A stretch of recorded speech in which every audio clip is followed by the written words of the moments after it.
You know, thinking about it, I realized something.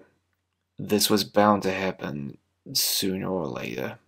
Before the documentary, before my job at the Bridgeway, I actually could feel something fester inside me. But I didn't do anything because I didn't know what it was at the time. But it was always there, subtly interfering with my life. Like, I'd sometimes be watching a movie or playing a video game, but there'd always be that slight disconnect.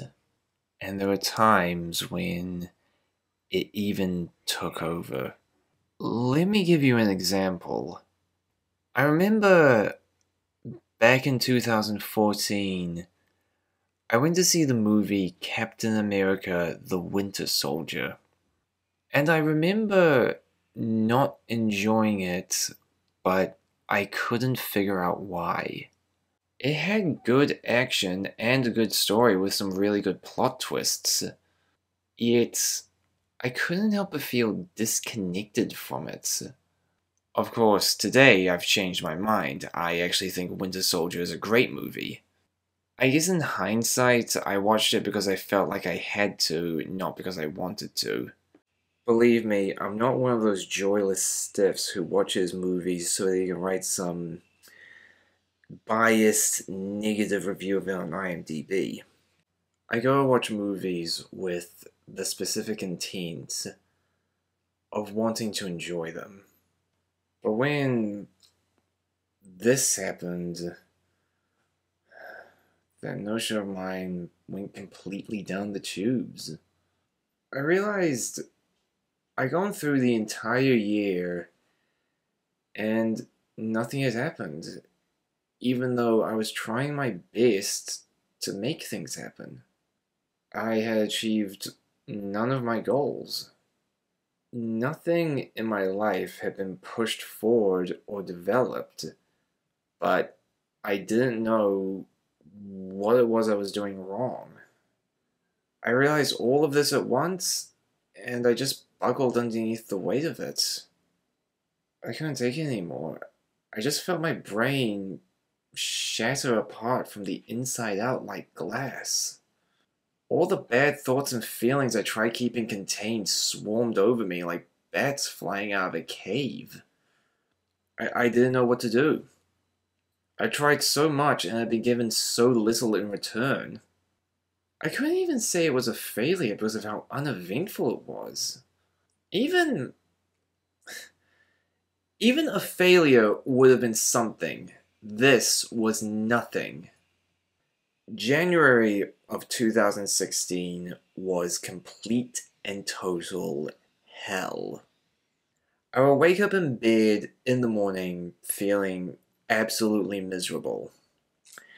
And the day following that was always a struggle to find things to do. I didn't feel like I was enjoying things anymore. I was just trying to fill in the day until it ended. And the whole time, it felt like there was this voice screaming inside my head to get outside.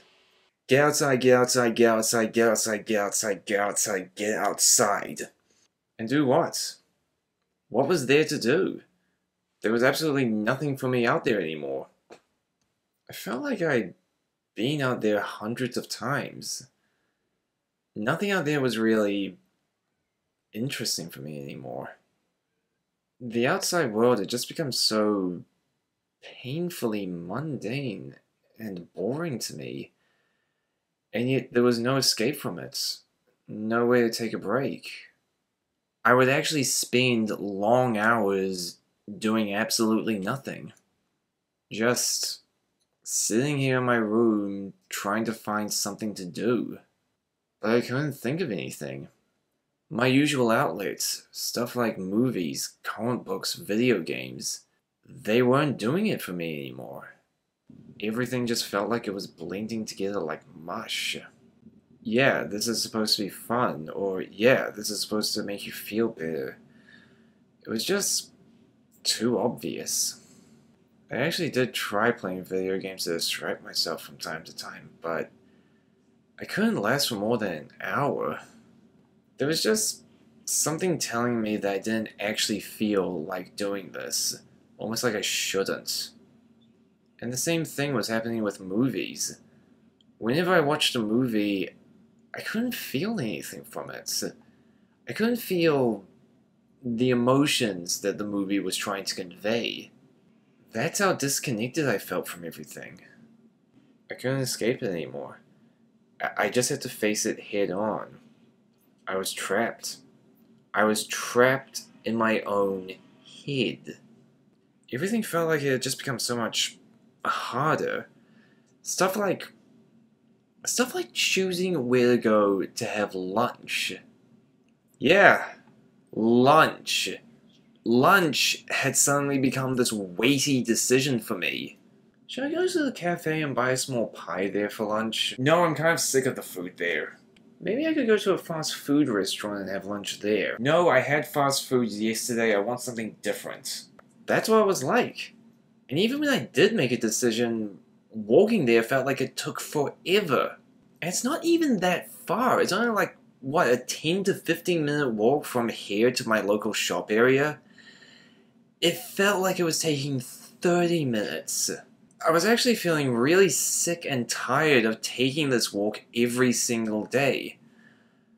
But I had to. Just to eat something for lunch. I was completely riddled with anxiety, blaring through my head every hour on the hour. And it was all because of my unfulfilled desires. It was like they were clawing at the inside of my skull, desperately wanting to be free. Eventually the anxiety did die down, but that was when the depression truly seeded itself into me. I just felt constantly frustrated. I just had all this pent-up energy, but I had no way of letting it out. It was like my mind was conditioned, and it was actually beginning to mess with my head. I could remember things that happened in my life, but I couldn't remember when they happened. My desires had been turned into obsessions. I could not stop thinking about them, and I couldn't stop wanting them. There were even times when I forgot how old I was. I didn't have any control over it. I didn't have any control over anything anymore. My life had just been put into autopilot. I wasn't feeling motivated anymore. I wasn't feeling inspired anymore. I was doing things because I knew I had to, not because I actually wanted to. I'm sorry, am I coming off to you as a bit sad? Well, if I'm exaggerating, that's how I was feeling at the time. This is what depression does to you. This is what anxiety does to you. And this is what it was doing to me. I'd just been left in this state where it felt like nothing was worth it. And it's especially bad for somebody like myself, who's autistic, and has to put up with anxiety on a daily basis. There's a lot of people out there who seem to believe that depression simply means feeling sad. That's not true at all. There's a huge difference between depression and sadness. Sadness is actually something that's good for you. When you cry, you're actually relieving emotional stress. It helps you let painful feelings out. Depression is the exact opposite. When you're depressed, you're withdrawn. You can't let any of your feelings out. It's like having iron clamped down on your brain, trapping everything inside it. I have something to ask everybody here who's watching this video. If you feel that there's something in your life that's off, like a bad relationship or an untrustworthy working environment, please don't be passive about it. Do something before it's too late. A few moments of glory or a few extra dollars aren't worth it for the months of misery that are going to follow.